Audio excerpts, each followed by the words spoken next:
Delhi high court ने दिल्ली सरकार की महत्वाकांक्षी डोर टू डोर कैंपेन योजना को रद्द कर दिया है। इस मामले पर हमारे साथ बात करने के लिए कांग्रेस के राज्यसभा सांसद शक्ति सिंह गोहिल जी मौजूद, आइए उनसे बात करते हैं। सर, दिल्ली सरकार जो है लगातार इसे बहुत बड़ी योजना बता रही थी, महत्वाकांक्षी योजना बता रही थी, कहीं ना कहीं एक मास्टर स्ट्रोक जैसी जो स्कीम है कुछ इस तरीके से पेश किया जा रहा था, लेकिन अब जब कोर्ट ने रद्द कर दिया है, क्या लगता है आपको कि कितना दम था इस योजना में? देखिए, दिल्ली में आम आदमी पार्टी की सरकार है, सेंट्रल में बीजेपी की गवर्नमेंट है और आम आदमी और बीजेपी के बीच में एक नुरा कुश्ती हर बार होती रहती है। दिल्ली में पहले भी कांग्रेस की सरकार रही या और पार्टी की रही, दिल्ली में सेंट्रल गवर्नमेंट किसी और की रही, ऐसा भी हुआ, पर कभी सेंट्रल गवर्नमेंट और स्टेट गवर्नमेंट के बीच में ऐसी नुरा कुश्ती या ऐसा नहीं होता था और एक स्मूथ काम चलता था। शीला दीक्षित जी इतने सालों रही यहाँ मुख्यमंत्री, कितना दिल्ली को डेवलप किया। दिल्ली में कभी ट्रैफिक जैम नहीं होता था, नए नए फ्लाईओवर्स पहले से बन जाते थे, बहुत बढ़िया। एक सिर्फ पब्लिसिटी स्टंट करना और रियल इन्वेस्टमेंट करना सस्टेनेबल डेवलपमेंट में, उसके बीच में बहुत फासला होता है। कांग्रेस ने वो काम करके दिया था। अब अगर दिल्ली सरकार कहती थी कि ये हमारी बहुत बढ़िया योजना थी, तो आप कोर्ट को क्यों कन्विंस नहीं करवा पाए? और अगर आप आगे सुप्रीम कोर्ट में जाओगे नहीं जाओगे मुझे तो पता नहीं है, पर ये नुरा कुश्ती ना करें। भाजपा और आम आदमी वोट बैंक पॉलिटिक्स के लिए लोगों के कल्याण को साइडलाइन कर देते हैं और एक दूसरे पे आक्षेप प्रत्याक्षेप करते रहते हैं। जैसे कि कॉरपोरेशंस में भाजपा थी और दिल्ली सरकार आम आदमी पार्टी की, दोनों एक दूसरों पे ठीकरा फोड़ते रहे और दिल्ली के लोग इसमें परेशानी झेलते रहे। तो ये असलियत है। सर, इसी के साथ में हम ये भी देख रहे हैं कि डोर टू डोर जो शराब की योजना है वो आगे बढ़ती जा रही है, लेकिन डोर टू डोर राशन की व्यवस्था में आखिर अड़चन क्यों आ जाती है? क्या शराब की जो योजना है उसमें दम ज़्यादा है? क्या राशन की योजना में उतना कन्विंसिंग नहीं है? क्या लगता है आपको एज एन ऑपोजिशन?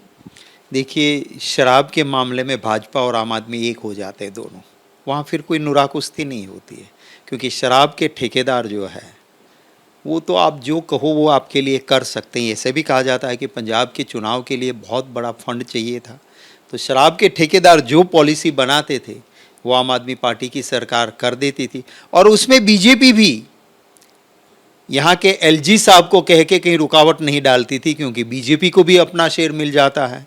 सिर्फ कांग्रेस विरोध करती रही कि ये शराब के ठेकों से दिल्ली के युवा धन को बर्बाद ना करो। वो लड़ाई सिर्फ कांग्रेस लड़ी। तो जहां पैसे आते हैं वहां बंटवारा हो जाता है और आम आदमी और बीजेपी का झगड़ा रुक जाता है, पर गरीब को राशन मिलने वाले पे दोनों का झगड़ा चलता है। पैसे मिलते हैं तो शराब घर घर पहुंचे, इसमें दिक्कत नहीं होती है। सर, जिस तरीके से जो राशन संघ हैं जिन्होंने याचिका दायर की थी जिसको मंजूरी कोर्ट ने दी, लगता है कि उसका सहारा लेकर या उन पर उनके बंदूक रखकर कहीं ना कहीं सरकार ये कहने की कोशिश कर रही है कि शायद इनकी वजह से हम नहीं कर पाए? देखिए, अगर मंशा सही होती है तो कोई अड़चन नहीं आती है, आप रास्ता निकालो। अगर कुछ राशन शॉप डीलर को भी आपको दूसरे तरीके से उनका काम भी चलो एडजस्ट करना है तो करो। अगर आपकी योजना सही है तो आप उसको भी मना सकते हो, पर जब दिल और हाथ साफ नहीं होता है तब ऐसे इश्यूज आते हैं और झगड़े होते हैं।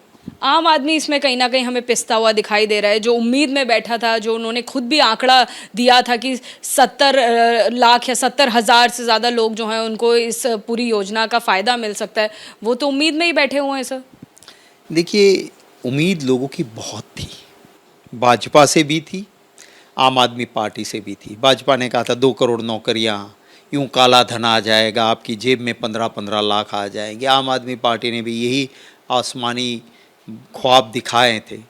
असल में वो करना नहीं चाहते हैं और नहीं करने के लिए एक दूसरे पे ठीकरा फोड़ते हैं। पंजाब में कोरोना के टाइम में कांग्रेस की गवर्नमेंट थी और उस वक्त पे हर घर पे सीधा राशन पहुंचाया, और एक फ़ोन भी कर लो आपके मेरे घर पे नहीं पहुंचा है तो स्पेशल व्यवस्था उसके लिए करके पहुंचाया। कोई पब्लिसिटी स्टंट नहीं किया। कांग्रेस की सरकार थी, काम करके दिया। राजस्थान सरकार ने भीलवाड़ा मॉडल दिया। WHO ने कहा कि बेस्ट मॉडल अगर कोरोना के वक्त में काम हुआ तो कांग्रेस की अशोक गहलोत की सरकार में भीलवाड़ा मॉडल, WHO ने टीम भेज के दुनिया को दिखाने के लिए कि कैसे अच्छा काम होता है, टीम भेजी थी। यहाँ क्या हुआ था कोरोना के वक्त भी। तो ये सारी चीज़ें हैं, ये सिर्फ हाथी के चबाने के और है और दिखाने के और है। तो देखिए, कांग्रेस के सांसद को आपने सुना, साफ तौर पर उनका आरोप है कि सरकार की मंशा अगर ठीक होती तो ऐसी कोई भी योजना अदालत में जाकर फेल नहीं हो जाती। कैमरा पर्सन अरविंद कुमार के साथ अजातिका सिंह, एबीपी न्यूज़, दिल्ली।